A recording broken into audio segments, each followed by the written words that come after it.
ఉంటే ఉండు లేదా వెళ్ళిపో, అంతే. ఒకవేళ వాడు నీకు రైటా రాంగా అనే కన్ఫ్యూజన్స్ ఏమైనా ఉంటే కూర్చొని మాట్లాడు, గొడవపడు, కొంచెం టైం తీసుకో. టైం అంటే అటువైపు మనిషి లైఫ్ రూన్ అయిపోయేంత టైం కాదండి. కొంచెం అంటే కొంచెం, ప్రతిదానికి ఒక పాయింట్ ఉంటుంది, అంతవరకు తీసుకో, అర్థం చేసుకో. ఓకే అనిపిస్తే ఉండు లేదా పో. కలిసి ఉండలేకున్నా, విడిచిపోలేకపోతున్నా, అమ్మ తల్లి వద్దవన్నీ బయలుదేరు నువ్వు. దానివల్ల ఎవరికి ఉపయోగం లేదు ఇక్కడ. ఇది వినటానికి నీకు ఎంత పెయిన్ఫుల్గా ఉందో చెప్పడానికి వాడికి అంతే పెయిన్ఫుల్గా ఉంటుంది. నిజానికి వాడు నువ్వు లేకుండా బ్రతకలేడు కూడా ఏమో. పోనీ ఇలా అనుకోగానే వెళ్ళిపోవడం ఉండిపోవడం అంత ఈజీ అంటే కాదు.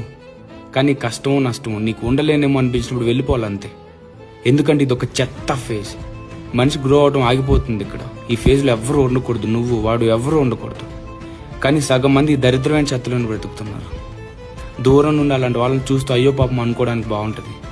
కానీ నువ్వు వాడిని కూడా ఆ చెత్తలో పడేస్తా అంటున్నావు. ఆ చెత్తలో ఉంటే ఎలా ఉంటుందో తెలుసా? నువ్వు వాడిని ఏం చేస్తున్నావు అర్థమవుతుందా? అది కాదండి, మీరు గొప్పోళ్ళు కదా, వాడికి మీ లైఫ్లో ఉండే అర్హత లేదు కదా. మరి అది వాడు ముందే రియలైజ్ అయ్యి వెళ్ళిపోతుంటే ఎందుకండి ఆపారు? ఎందుకు ఆపారండి?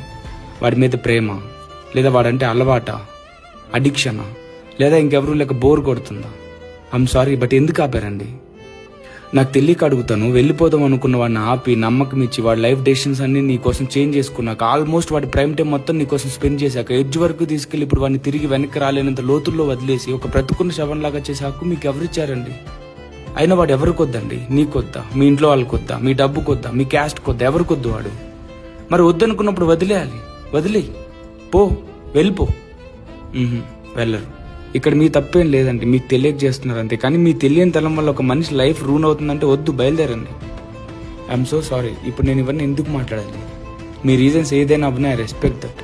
కానీ ఇలా వాడిని కన్ఫ్యూజన్లో పెట్టి ఆప్షన్ లాగా ట్రీట్ చేస్తూ లైఫ్లో ముందుకు వెళ్ళనివ్వకుండా ఆపే హక్కు మీకు లేదు, ఎవరికీ లేదు. అది తప్పు. చూడు, వాడి హీరో కాదేమో, కానీ వాడిని హీరోలాగా చూసేవాళ్ళు కొంతమంది ఉన్నారు ఇక్కడ. అది చాలు వాడికి. నువ్వు ఉంటే ఉండు లేదా పో, లేదా ఉండక్కర్లేదు వెళ్ళిపో. ఫైనల్లీ నేను మీకు చెప్పేది ఒకటి, మీకు అంటే మీకే. ఇప్పుడు చూస్తున్నారు కదా, మీకే. ప్రేమలో భయం ఉంటుంది, ఉండాలి కూడా. అది మనం దానికి ఇచ్చే రెస్పెక్ట్, గౌరవం. కానీ మీరు నిజంగా ఒక మనిషిని ప్రేమిస్తే ఎంత కష్టంగా ఉన్నా, ఎన్ని భయాలున్నా, ఎన్ని కన్ఫ్యూజన్స్ ఉన్నా, వాటన్నిటిపైన ఒక చిన్న క్లారిటీ అయితే ఉంటుంది. I can stand against the world for them. నేను ప్రపంచంతో పోరాడగలను తన కోసం అని. రేపు ఏదైనా ప్రాబ్లం వస్తే మీ ఇద్దరిని నిలబెట్టేది ఈ ఫీలింగే. లేదంటే నువ్వు మీ నాన్న దగ్గర ఆగిపోవచ్చు, ఫ్యూచర్లో ఏదైనా ఇష్యూ వస్తే పడిపోవచ్చు, ఫైనాన్షియల్ బ్రేక్ అయినప్పుడు పడిపోవచ్చు, పిల్లలు ఉన్నా సరే విడిపోవచ్చు. ప్రపంచం మొత్తం నీకు ఎదురుగా నిల్చున్నప్పుడు నువ్వు తన ముందుకెళ్ళి నిలబడగలవా లేదా అనేది క్వశ్చన్ ఇక్కడ. అయితే చెప్పు, నిలబడగలవా? నిలబడలేనంటే మాత్రం వెళ్ళిపో, లేదా లెట్ దెమ్ గో అట్లీస్ట్. అంతేగాని వెళ్ళలేక ఉండలేక అనే ఫీలింగ్స్ మధ్యలో చస్తూ బ్రతకండి.